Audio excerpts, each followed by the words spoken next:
I think you're going to find some very positive developments that mirror in many ways the good things happening in LaPorte and Porter County. I'll give you a couple of examples. In Munster, you have great governance and local officials who look ahead. People will drive by Centennial Park on Calumet Avenue and they'll see a wonderful development. Town officials, all of whom were different in the 1960s, were engaged in beginning a solid waste disposal site with the goal that someday we will have a park there. Half century later, through multiple boards, everybody kept their eye on the ball. And as one of the town board members said to me, well, you know, the park looks much different than what they envisioned in the 60s, and I'm sure it is much better than they envisioned in the 1960s, but there was that deliberateness. When I've talked to the officials about the expansion of the South Shore Service, and you think about that 45th Avenue in Calumet, people are just thinking ahead and not even so much out of the box, but how can we maximize the economic value, the job value, the quality of life value? Maybe we should have an urban vertical downtown. How it turns out, we don't know, but people are thinking. You look at the lakeshore in Northwest Indiana. I tell people I think maybe the hottest real estate market today is Whiting, Indiana, population 4,600 people. You got great governance with Mayor Stahura. You have investment of public tax dollars in the lakeshore. But now today on 119th Street, there is not a vacant building. Property values have gone up. I'm convinced you're going to see additional investment by private industry in Whiting, Indiana, and the quality of life is going to be superb. The mayor is talking about construction of apartment housing for young professionals, because you can get on a bike path in Whiting, Indiana, and bike to downtown Chicago, maybe even work in downtown Chicago, maybe work at BP and at lunch, weather permitting, walk to the lake for your lunch. That's a very positive development that people may not always see. You look at Gary and East Chicago, while they've had a lot of great difficulties, you have wonderful public officials, and Mayor Copeland and Freeman Wilson. They're moving ahead. Some of it you can't see. We had a ribbon cutting for a new sewer where you needed more capacity. You had to prevent infiltration. That's going to improve the investment ability of that community. The mayor, as I tell people, has been adamant about developing the airport. 2 years ago, if we had this conversation, we would be talking about potential. Today, you can drive down 4th Avenue, somebody is working, pushing dirt at the airport. That's progress, that's positive.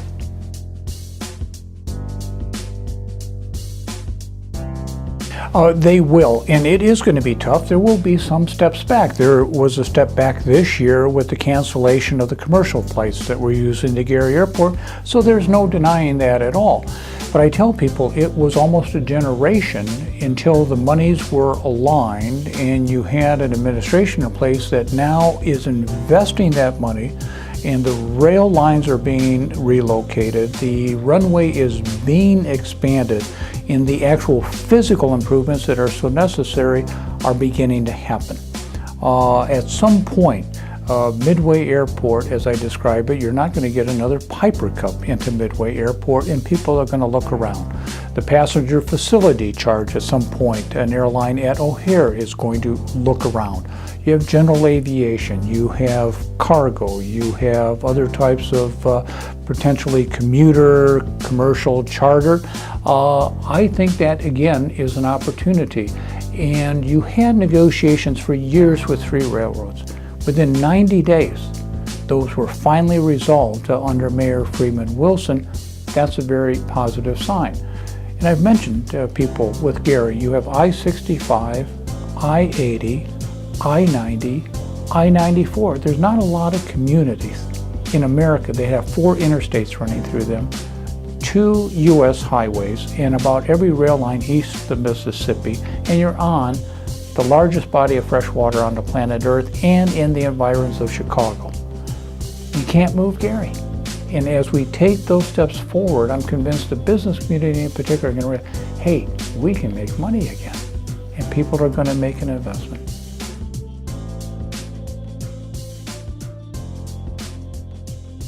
I really do, and of course it's already in a sense on the drawing boards. That's the Kirkland Rail Yards in Gary. One that is under construction today is the Gibson Rail Yards in Hammond at Indianapolis Boulevard. You also now have, through an agreement with the state of Indiana and the federal government, $73.1 million being invested on improvements of 8 at-grade freight crossings from Porter, Indiana to the Illinois state line. Long-term in anticipation of high-speed rail, but I told the Valparaiso Chamber of Commerce in August that what it also pretends is moving freight more effectively through the northern tier of our two counties. That will help those rail yards and other types of industrial investment. Those are our kind of jobs. So some of those are already underway. Others you can see are much closer than farther away.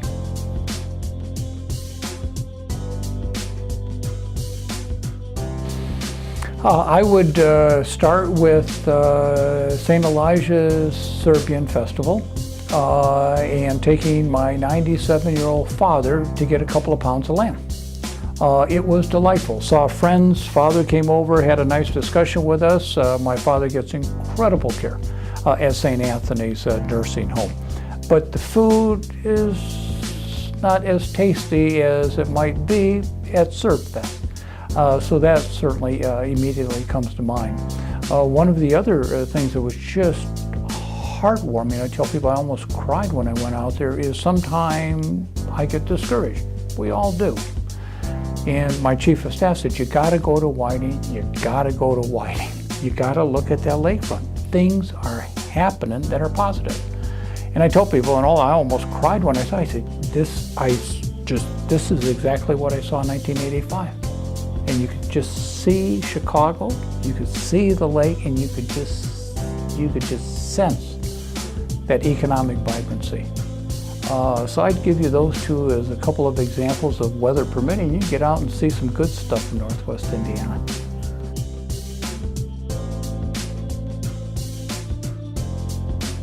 One is just the experience I've had that you still need to have that personal interaction. This is still a retail service-oriented business.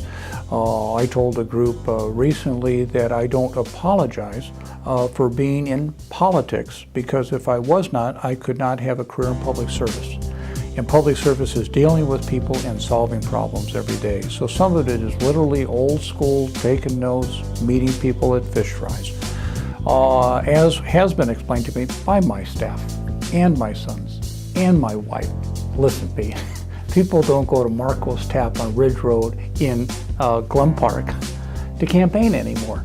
I have to sometime, unfortunately, confiscate my older son's iPhone when he comes to visit, because they said, we are going to visit John, so I will confiscate it. But I also understand that is how people communicate. My wife now has on occasion suggested that she is no longer going to answer my emails from my iPhone because I have to become more proficient as far as texting. So there are some people within the immediate family that are helping me along this life journey.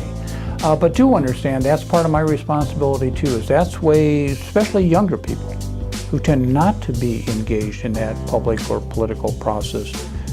If I ignore that, I'm not giving them a chance to do that. And so it's incumbent upon me to grow up, learn the technology, and engage in it.